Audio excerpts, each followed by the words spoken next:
네, 세계 경제를 바꾼 사건들 오늘도 송원근 원장님 그리고 김정현 대표님과 함께 이야기를 나눠보도록 하겠습니다.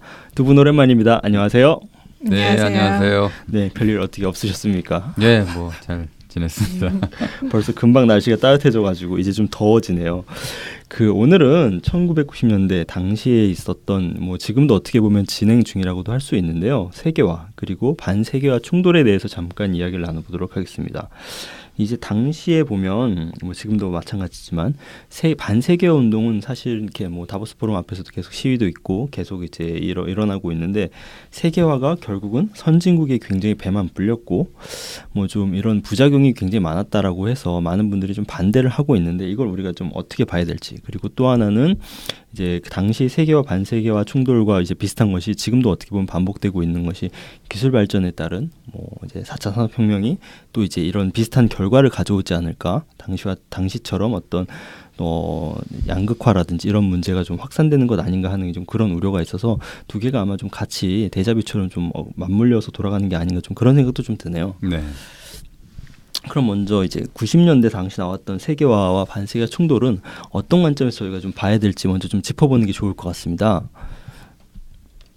이제 세계화라는 게 이제 제1차 세계화가 있고 제2차 세계화가 있습니다. 일반적으로 나눠서 볼 수 있는 제1차 세계화라는 거는 예전 19세기 때의 일이었고요. 그게 이제 세계화가 붕괴된 게 이제 대공황 당시로 돌아갑니다. 대공황 때 국제 무역이 상당히 줄어들면서 이제 세계화라는 것이 1차 세계화가 문을 닫고 2차 세계화라는 거는 이제 대공황을 극복하고 2차 세계대전도 극복한 이후에 서구 경제가 굉장히 좋은 상태로 가죠. 그러면서 70년대 후반 80년대 정도부터 이제 국제적으로 시장이 굉장히 확대가 되고 거래가 늘어나면서 이 세계화 뭐 자본, 노동 뭐 여러 가지 생산 요소 간의 뭐 상품 재화뿐만이 아니라 생산 요소 간의 어떤 교류, 교역도 상당히 늘어나는 방향으로 세계화가 진행이 되고 더 이제 구체적인 특징은 예전에는 서구 몇 개국하고 뭐 예를 들면 일본 뭐 요 정도가 이제 세계화의 중심 국가였다고 하면은 이제는 다른 그 개발도상국도 상당히 참여하는 이러한 세계화가 되었고요. 거기에 따라서 상당히 세계화가 진행이 되면서 장점이 많이 나타났음에도 불구하고 서구 사회에서는 이제 반세계화 이런 바람이 많이 불었고 잘 아시다시피 우리 뭐 장하준 교수가 사다리 걷어차기 네. 이런 책도 내지 않았습니까? 제목은 굉장히 섹시한 것 같아요.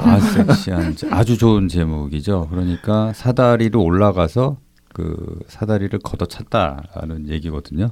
그러니까 선진국들은 자기들은 올라갈 만큼 올라가고 보호무역으로 올라갈 만큼 올라간 다음에 자 자유무역을 하자 이러면서 세계화를 통해서 올라올 수 있는 사다리를 걷어차 버렸다 이런 얘기인데 사실은 그 현실하고는 조금 많이 안 맞는 얘기라고 말씀드릴 수가 있습니다. 제가 기억하기로는 원장님도 아마 그거에 대한 반대하는 약간 책을 냈던 걸로 제가 기억하는데 그래서 50가지에 대한 반박을 조목조목 하셨던 걸로 제가 기억이 드네요. 23가지. 23가지. 제가 너무 부풀렸습니다. 보통 이제 세계화 관련해서 이제 처음 얘기 나왔던 것 중에 하나는 세계화의 어떤 부작용에 대해서는 사실은 많은 분들이 또 이야기를 했고 이게 뭐 명칭이 세계화가 됐던 어떤 이름이 됐든 부작용에 대해서 많이 이야기를 나왔는데 그때 당시 나왔던 이야기 중에 하나가 결국은 어떤 복지제도라든지 각국이 갖고 있는 그리고 어떤 복지 혜택들이 굉장히 좀 파괴될 것이다 좀 이런 주장들도 많이 했는데 수치상으로는 조금 다른 결과가 나오지 않았나 좀 이런 생각도 드네요. 그러니까 뭐 복지제도라는 거는 그 국가적으로 결정이 되는 겁니다. 예를 들면 복지를 많이 하겠다 그러면은 복지제도를 늘리고 그걸 위해서 이제 세금을 많이 걷게 되고요. 이제 서유럽 국가들을 복지제도를 보면은 예를 들면은 한 세금을 한 소득의 한 50% 이상을 가져가죠. 많이네요. 예, 대부분의 모든 사람들한테 그렇게 가져갑니다. 일반 소득자들도 그러면서 그거를 받는 거죠. 사실은 이게 보편적 복지라고 얘기를 하는데 그 세계화가 아니라 아무튼 80년대부터 70년대 후반 80년대부터 그 복지제도를 개혁하는 방향으로 좀 전개가 됐던 부분은 있습니다. 그러니까 이제 복지제도가 너무 복지병, 복지과잉 이런 걸로 인해 가지고 사람들이 일은 안 하고 실업자는 늘어나고 반면에 이제 국가재정 많이 들어가니까 국가재정을 개혁하는 측면에서 복지제도를 그렇게 나가는 그런 흐름은 있었습니다만은 이게 뭐 세계화하고 관계되는 얘기는 아니었다. 근데 이제 뭐 이렇게 자본 간의 이 뭐라 그럽니까? 자본 간의 경쟁이 심하다 보면은 복지제도나 복지 혜택도 파괴할 것이다 이렇게 주장을 한 건데 그쵸? 그거랑은 사실관계가 다르죠. 사실은 뭐 그걸로 인해서 복지제도가 어떻게 더 감소됐다거나 이런 측면은 아니고 서유럽의 어떤 복지제도 자체는 당시에 이제 개혁하는 방향으로 이어졌고요. 지금도 굉장히 높은 수준의 복지 제도다 이렇게 말씀드릴 수가 있습니다. 세계화하고는 좀 무관한 좀 다르게 예. 볼 수 있는.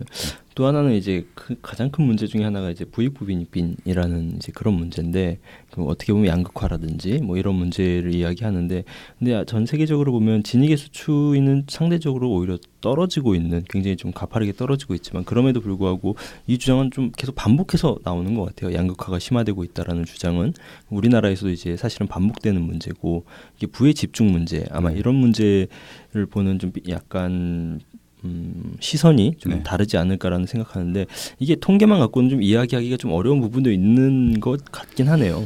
그게 이제 뭐 사람들 느끼는 부분 그다음에 정치적인 부분 이런 것도 있고요. 근데 세계화를 어떻게 봐야 되냐면 세계화로 인해서 양극화가 심화됐느냐 아니면 부익부 빈익빈이 심화됐느냐 하는 거를 전 세계적인 차원에서 볼 수가 있고요. 그다음에 국가적인 차원에서 볼 수가 있는데 이게 왜 이런 얘기가 나오냐면 서구 선진국들이 보면은 사실은 소득이라든가 부의 불평등이 2차 세계화 이후에 좀 늘어났다. 이런 부분이 있습니다. 그렇지만 전 세계적으로 봤을 때 세계화에 참여한 국가들이 늘어나면서 전 세계적으로 빈곤율이 굉장히 떨어졌고요. 빈곤율. 네, 빈곤율이 엄청나게 떨어졌습니다. 그 예를 들면은 세계화에 참여한 국가들이라고 할 수 있는 게 중국하고 인도를 얘기할 수가 있는데요. 중국은 이제 78년부터 개혁 개방을 하면서 세계화에 참여를 하게 됐고 인도도 예전엔 굉장히 보호주의적인 국가였고 지금도 그렇긴 합니다만은 그래도 인도도 세계 시장에 참여하면서 세계화의 어떤 그 혜택을 입은 나라들인데요.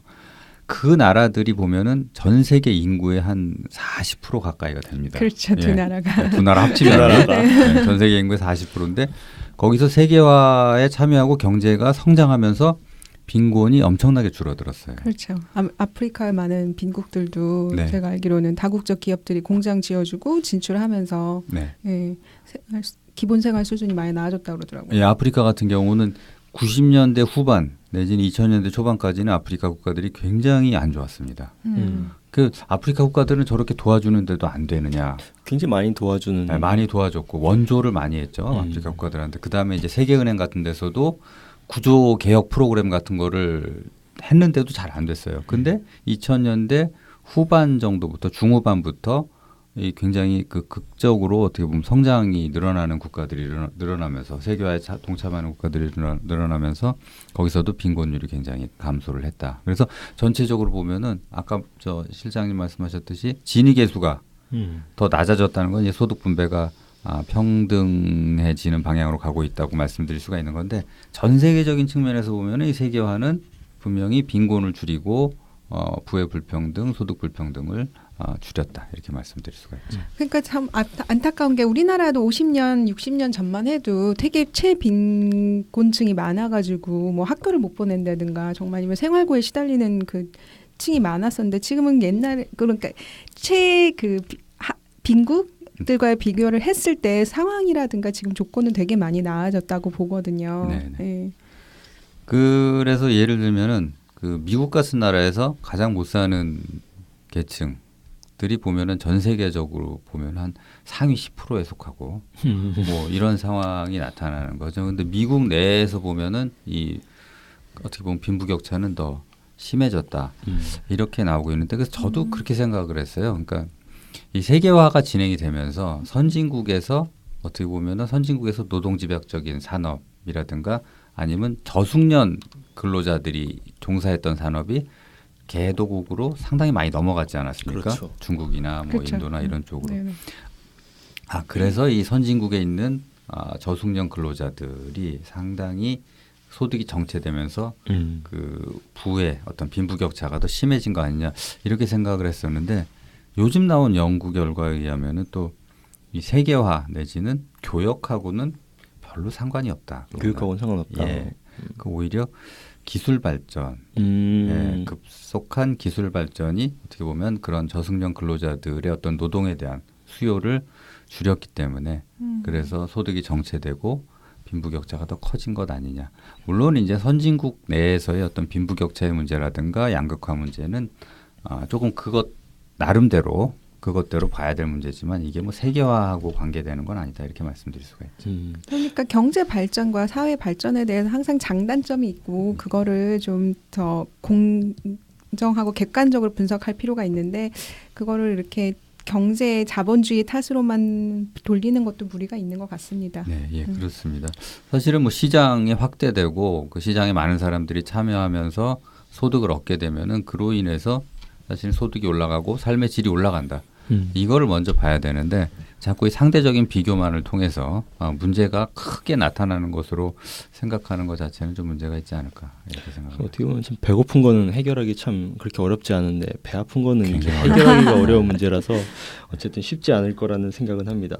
그 마지막으로 이제 세계화 관련해서 예전에 이제 나왔던 EU의 보호무역주의 보고서에도 나왔던 내용 같은데 그 아동 노동은 좀 굉장히 민감한 문제인 것 같아요. 그러니까 세계화의 어떤 폐해랄까 뭐 이런 쪽에서 나왔던 굉장히 어떤 민감한 주제 중에 하나가 아동 노동을 어떻게 봐야 되느냐라는 좀 주제가 있습니다. 사실 아이들에게 노동을 시킨다는 게 저희들 입장에서는 상상이 가지 않지만 또 이제 그 나라에 있는 입장에서는 또 어떤 이유가 있는 부분도 있고 그럼에도 불구하고 저희의 기준에서는 아이들 어린이 노동을 활용한 제품들을 구매하고 이런 것들이 이게 윤리적으로 바람직한가 또 이런 문제들도 또 제기된 부분들이 좀 있긴 하거든요. 네.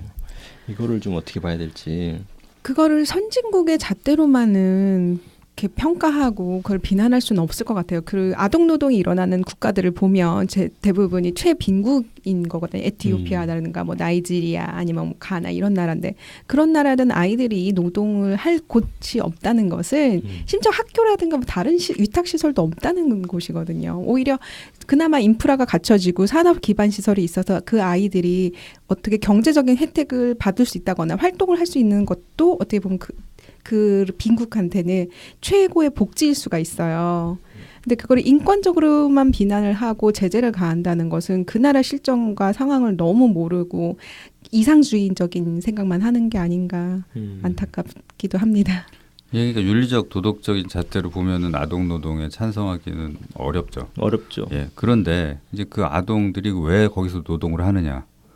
노동을 할 수밖에 없는 상황이고 그러면 그걸 아동 노동을 금지시켰을 때 그 아동들이 어디로 가느냐? 이거는 더 심각한, 더 어려운 상황에 처해질 수도 있다는 거는 잘 알고 있는 상황이죠. 네, 극단적인 같은 경우에 나이지리아는 아이들이 총 들고 다니잖아요. 하여튼 무서운 상황입니다. 그리고 한 가지만 덧붙이면은 100년 전, 150년 전에는 미국이나 영국에서 아동들이 노동하는 거는 굉장히 보편적이었습니다. 그래서 저희도 그렇지 않았습니까? 그러니까 이게 경제가 성장하고 발전하면서, 그러니까 생산성이 올라가고 경제가 성장하면서 해결할 수 있는 문제다 이렇게. 경제 성장을 하면서 다시 인권이 보호되는 어떤 선순환에 가까운 좀 이렇게 굉장히 부드럽게 풀 수 있는 문제일 수 있다. 해결 방안이 사실은 법적인 근거보다는 경제 성장 쪽에 좀 더 관심을 둬야 되는 거 아닌가. 그렇게 보여집니다. 이게 뭐 윤리적 도덕적으로 해결될 수 있는 문제는 아니라고 보여지고요. 그래서 이제 예전에 저희도 보면 원조나 자선 뭐 이런 것도 중요하지만 사실은 자유무역 체제를 우리가 이미 선택을 하고 있다면은 결국 이런 저개발 국가들이 스스로의 노력을 통해서 빈곤에서 탈출할 수 있도록 도와주는 그런 것이 훨씬 효과적이고 더 인도주의적인 어떤 원조 방식이 아닌가 좀 이런 것도 좀 생각해 볼 필요는 있을 것 같습니다. 네, 공감합니다. 네, 오늘 두 분과 함께 1990년대 이제 세계화 반세계화 충돌에 대한 그리고 저희가 세계화를 보는 관점에 대해서 한번 이야기를 나눠봤습니다. 두 분 오늘 고맙습니다. 네, 감사합니다. 감사합니다.